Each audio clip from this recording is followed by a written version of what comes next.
Hello everyone and welcome back. Dom here, thanks for stopping by for another video. And today I'm going to play some sounds for you. I'm going to show you two cinematic, really nice atmospheric libraries that you can download for free, completely free, and you can use it in your productions. The first library is a library that I tried a few days ago and I was really blown away. This was like, okay, this is free. Interesting. So I thought I'd let you guys know about it. I think that this library, you should have it in your collection.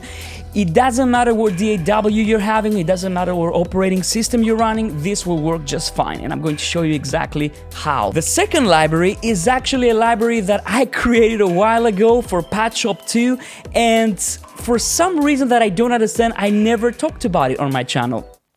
Don't ask me why, I have no idea why I didn't tell you guys about it. But the reason why I decided to talk about this right now was because I had a friend that we hadn't seen each other for years, and I received a message from him and he said, "Oh, have you checked out this library? It's really cool." And I was like, yeah, actually created this library. So I was like, what am I doing? Why haven't I talked about this library on my channel? So here it is. Today I'm going to talk about it, play some of the sounds, and then you can go ahead and download it. And towards the end of this video, I'm going to answer a question that keeps coming up in the comments, and this is how to set up the Kensington Slimblade trackball mouse for using Cubase. I actually did a video a while ago, I'm gonna link it right here, talking about the trackball mouse and why many engineers use it. You see it on many studios. It wasn't supposed to be a tutorial at first, but since I got this question many times, I'm gonna show you today how to set it up. It's really simple. So let's jump into Cubase, and I'm gonna show you those two free libraries that you should all have. Let's do it. I'll be honest with you guys, grab a cup of coffee or tea, whatever you want. Relax, because this is going to be really cool. So the first library that I want to show you is called Novel Piano, and it's from a company called Sonic Atoms.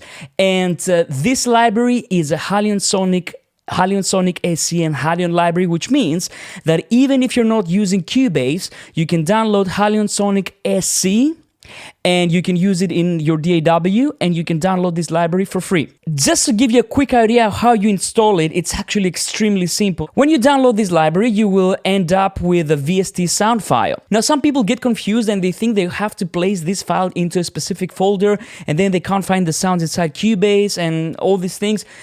In actual fact, all you need to do is double click on it, see? And then if you don't have this library installed, it will ask you where you want to save it, what's the path, and then it will be available in Cubase or in Halion Sonic SE after you launch your DAW. If it doesn't show up straight away, try and restart your DAW, it should work. In the end, it appears over here, okay? The second library that I'm going to show you today, exactly the same thing. You just double click on the VST sound file and it appears here. So see, that's the second library I'm going to talk about today. Just keep watching. With that out of the way, let's listen to this library. This library actually consists of 3 presets, but they're really beautiful. My favorite preset is called Fairy Tale Piano, and it sounds like this.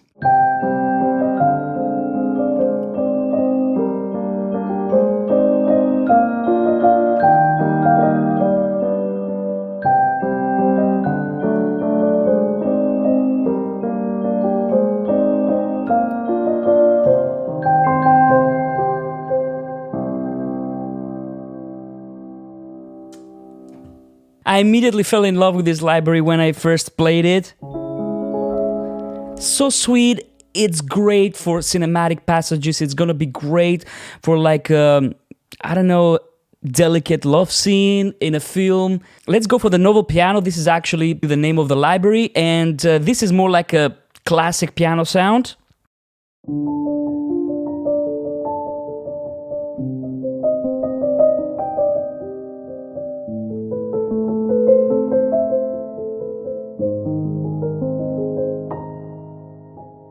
By the way, quite a few people have been asking me what controller I use in front of me. This is the Native Instruments Complete one. I love it. It's also good for controlling Cubase, by the way. And I just have it in front of me when I want to control my soft synths. It's really convenient. Let's go for the third preset, which is the Scoring Piano. Again, I love this one. Check it out.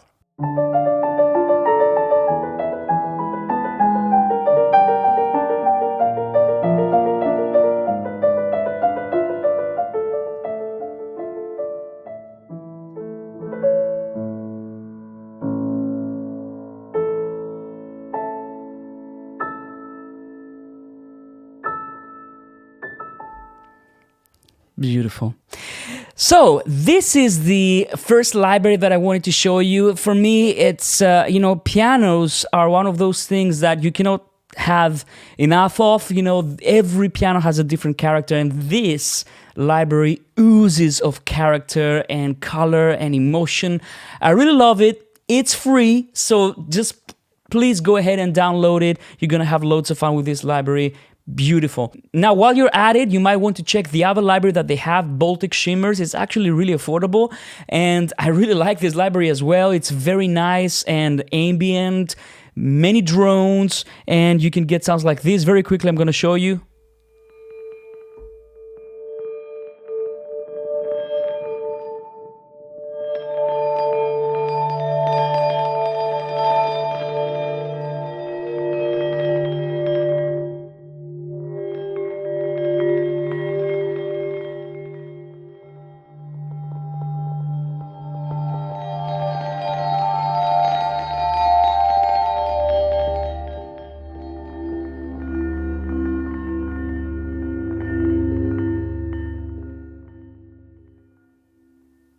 Let's go for the next library.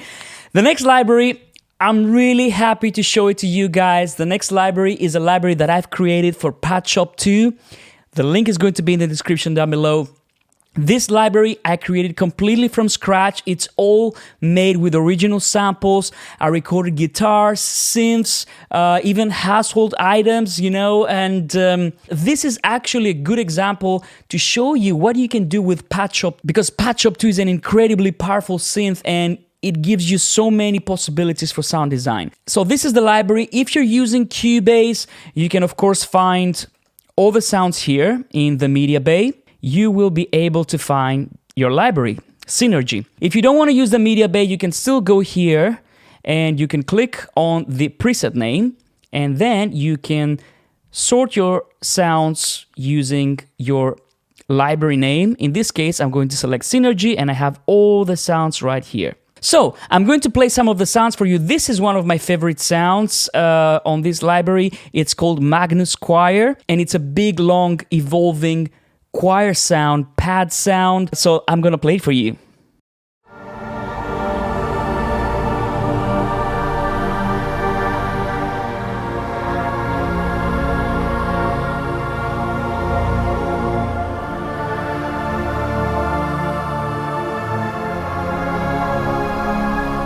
Now the trick with this sound is that you can go ahead and morph between layer A and layer B, and if you want you can add a controller to this. Maybe I can go ahead and learn CC and use my controller right here, and now I can add this CC to the A-B slider. And now I can start morphing this sound.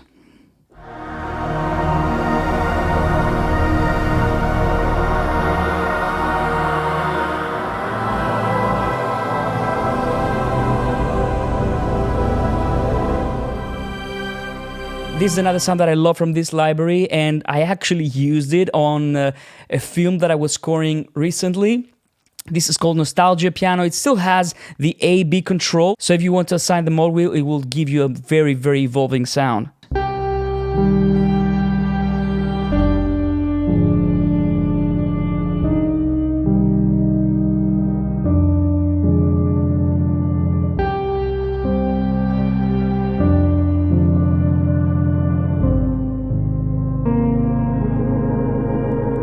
Morphing to layer A.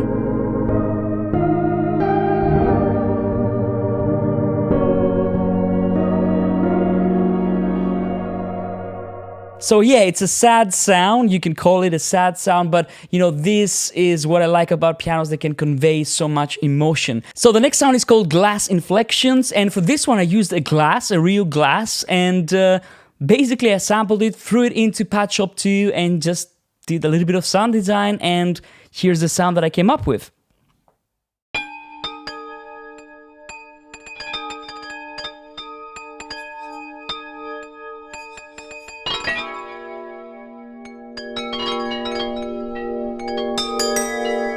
Again, I'm using my controller to morph between A and B layers.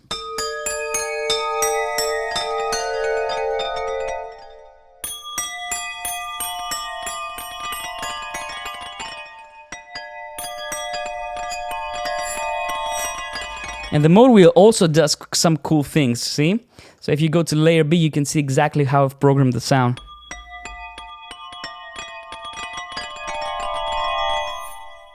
Okay, I'm gonna show you a couple more. This one is called Strings of Tundra, and this sound I created using a guitar. So it sounds like this.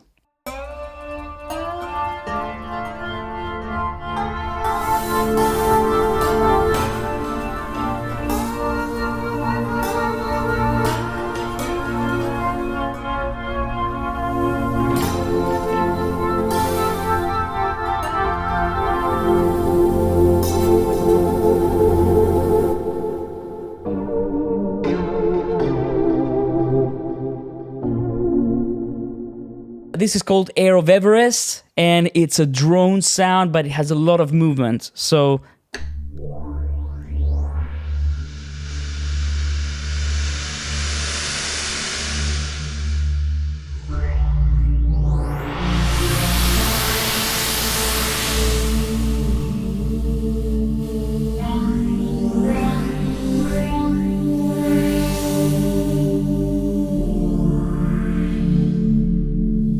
now, when I'm making film music and I have scenes that have tension, they're really dark, and you want to add a little bit of ambience to those scenes, I tend to create sounds like this.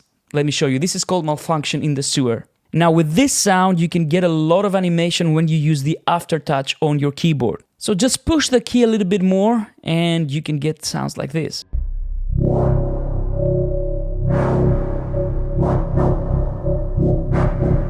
I'm just pressing the key more.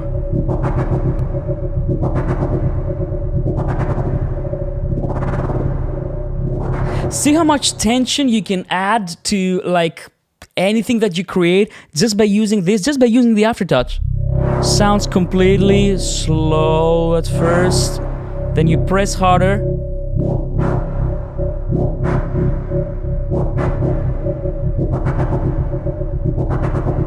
You know, no controllers, nothing, just aftertouch.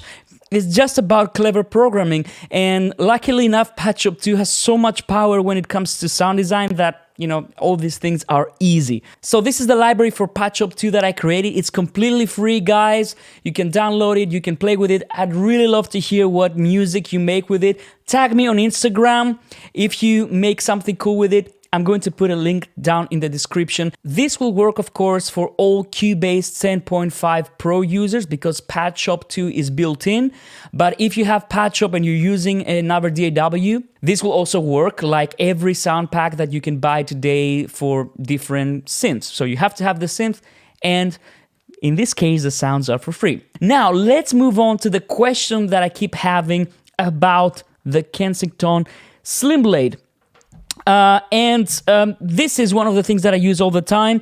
I'm going to show you how to set it up so that you can take full advantage of this with Cubase. So once you connect this is of course, you don't need drivers for it, but I always suggest that you use the software that comes with it. And the software is called Trackball Works. You can go and download it from the Kensington website. Now, all you need to do is you go here, click on the plus symbol, and here you can start finding any applications that you have installed on your computer. Like in this case, I can assign things to Wavelab, or I can find Cubase. Just find the application that you want. In this case, you want Cubase, so you probably want to go to Steinberg, Cubase 10.5, you find the application, and you open it, right? So I'm not gonna do this because I've done this already. It works the same way on the Mac. You just find the application, you direct it to the application, and then it's added. Now, once you add it, it's gonna be here.